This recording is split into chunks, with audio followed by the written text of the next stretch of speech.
बार की बात है। राधोगढ़ गांव के पास एक नदी बहती थी।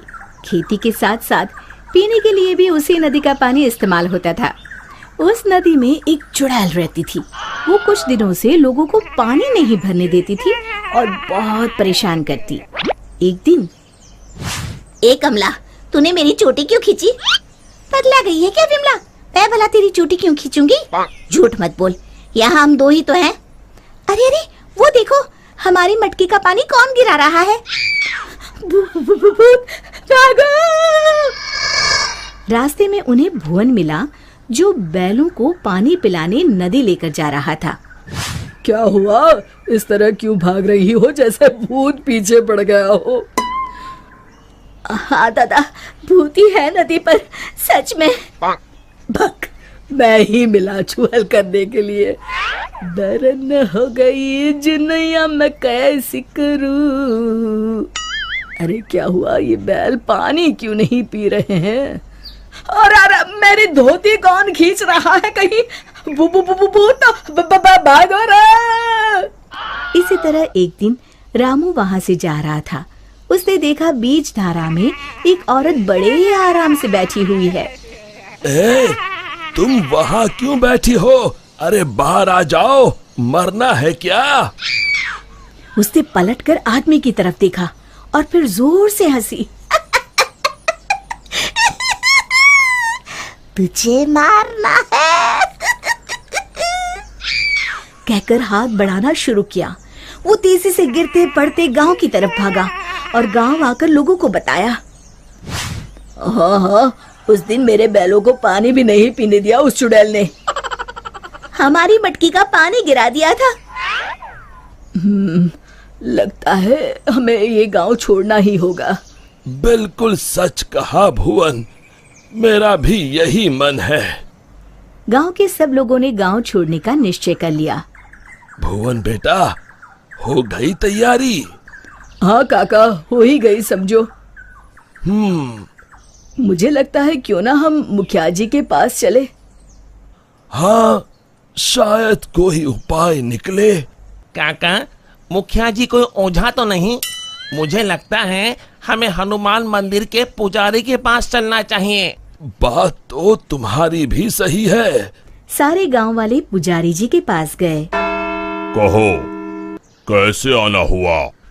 हाँ पंडित जी, हम नदी वाली चुड़ैल के आतंक से परेशान हैं। आए दिन उसका आतंक बढ़ता ही जा रहा है। मुझे तो लगता है हम सबको भी गांव छोड़कर भागना पड़ेगा। समस्या तो गंभीर है, पर भगवान दयालु है। अवश्य ही कोई उपाय मिल जाएगा।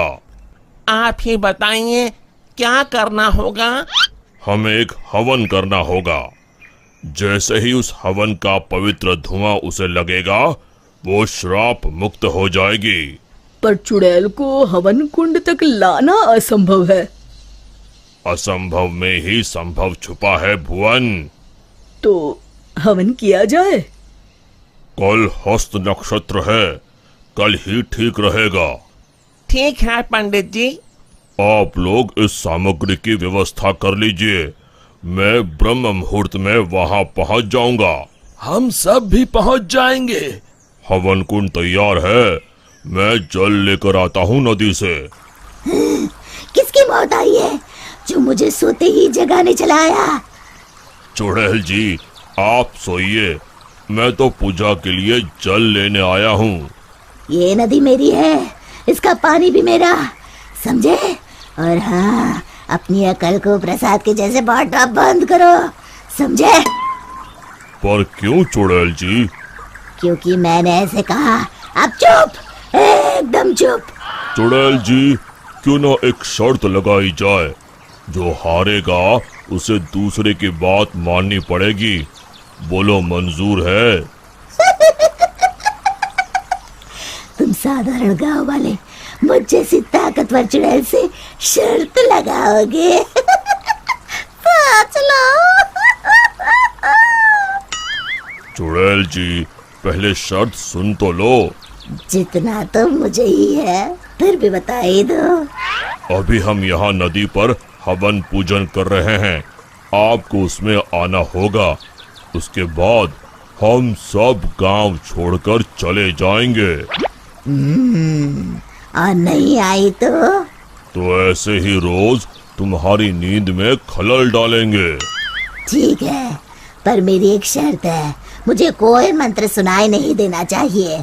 मैं पूजा में भाग नहीं लूंगी।